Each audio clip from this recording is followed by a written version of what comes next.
Good morning, everyone. I will talk about this issue, the water. And the first step, I will show you what are the main problems here in Portugal. So we have a drought problem. As you see, in the last 80 years, but mainly in the last 20 years, we have several events, more severe. And then we have also another question because we have less water, but is very high contaminated by glyphosate. Is the main herbicide that we use. To show how we are so contaminated, there was several analyses carried out, not only in Portugal, but as you can see, in Portugal we have the highest contamination levels compared with other countries, not only in Europe, but even in the North America. In 2016, we have the highest level ever found in human urine. As you see, 260 times above the maximum level in the water, but it's in our urine. And more recently, it was in several countries in Europe by PAN, Pesticide Action Network, that Quercus is a member. And as you can see, in Portugal, one of the samples was found the worst result in compared with other countries, because they were found the glyphosate and the AMPA is a metabolite that have also toxic issues. And we think that if we do more analysis in our water, we will find more results to show the situation in all the country. But looking at the sales of this product, we could suspect that we will find a very high contamination levels. So, these are the main questions. What we can do, and mainly how? Sorry. So, a very important idea is planting water. And this sentence is very important. It's from the biodiversity strategy from European Union, bringing nature back to our lives. So in agriculture is this example, but others, like in urban areas. Quercus are challenging the local government to adjust their supposedly green areas, but as you can see, there are lots of artificializations like plastics, rocks, instead a more natural concept. Every square meters matters, because then it was a forest, and now we are doing more and more cuts in our trees to construct more infrastructures, agriculture, and so on. So how? It's very important organizations like Quercus and others, because we are doing more and more commitments and synergies, partnerships for political and media awareness. But also sometimes we have to go to court, and I will show you an example. and of course, practical activities in the land. One example of one of the Quercus campaign is this one, glyphosate herbicides-free municipalities campaign. And it's a very interesting to see that after the campaign, we do some awareness, but nothing changed. But after we launched this campaign, the more convicted, the more awareness municipalities will starting to make their political decisions, and we are doing together this way to do differently. And our goal is, like other countries in European Union, they have banned completely the pesticides from urban areas. Besides, in urban areas is not the main place that we use pesticides, and the biggest one is the glyphosate herbicide.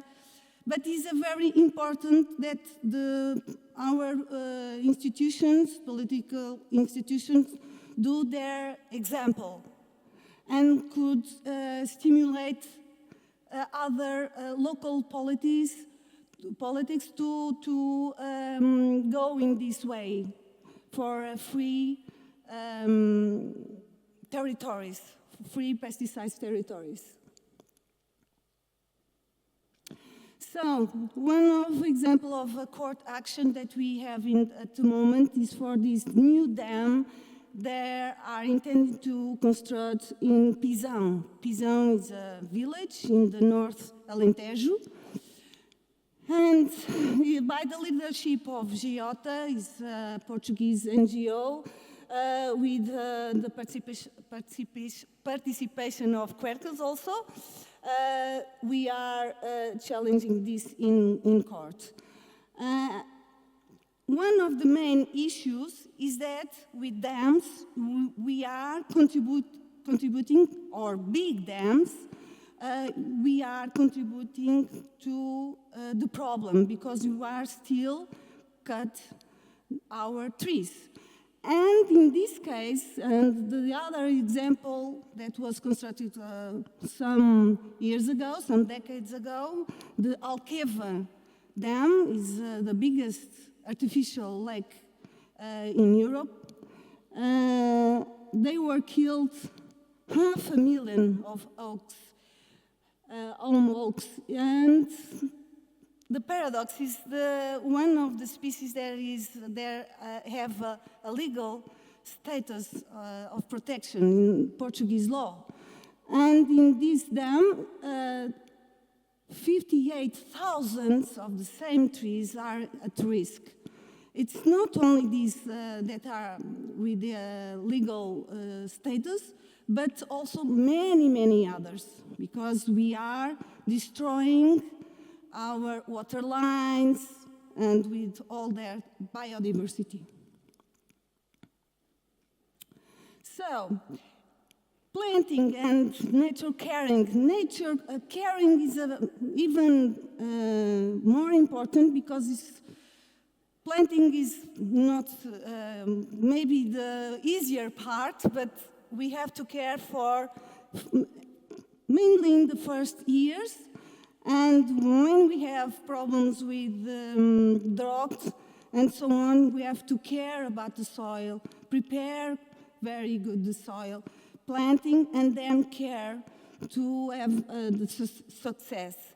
We are in Aveiro, and we have to talk about Cabeça Santo. It's near from where we are now, and maybe the best example in Portugal.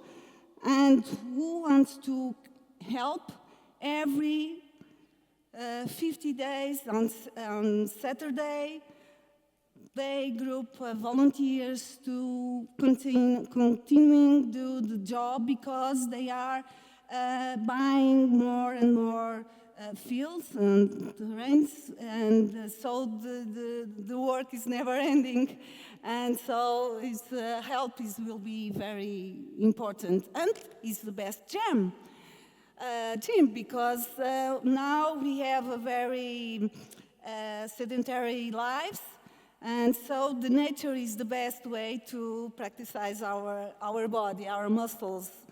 And other important projects of Quercus, like Criar Bosques, Green Cork. Green Cork is very interesting. We have a point to, you may put your cork, I don't know, rolhas, that you use in bottles, wine bottles. And with that, we send to recycling. So it's a very important project. And with the money, we finance the planting with native plants. For conclusions, scarcity is man-made. It's a very important idea, because sometimes we think, oh, I don't know what to do, it's like this, the life is like that, the planets are showing this situation, we have to accommodate, we have to live with less and less water or whatever, but it's not like this. It's our power to change the reality and to be more involved and believe that we can do, and we really can do, inverse this cycle of destruction. Even we are starting with a very small project or terrain, because I have an example in my house. I have a tiny forest around my house, not more than 700 square meters. But I could see that even in drought events, the more and more the time is going, the plants are growing and more resilient, and the smallest plants are more resistant also. And the ecosystem have their resilience. It's very, very interesting to watch, and to watch this every single day. So it's an advice that I give to you, if you don't do that yet, to start your day for 5, 10, maybe 10, 15 minutes in contact with nature in the more natural concept as you find near your house or your job. So you also could do in your job, if there is a kind of a land, instead grass or rocks, we could have, or even plastic artificial grass, we could have a more natural green area. So, because nature is in fact abundant, and we have this power to co-create abundance again. And thank you for our attention. I'm the president of the National Board of Quercus, and we are today on the 31 celebrating our 38th anniversary. Thank you.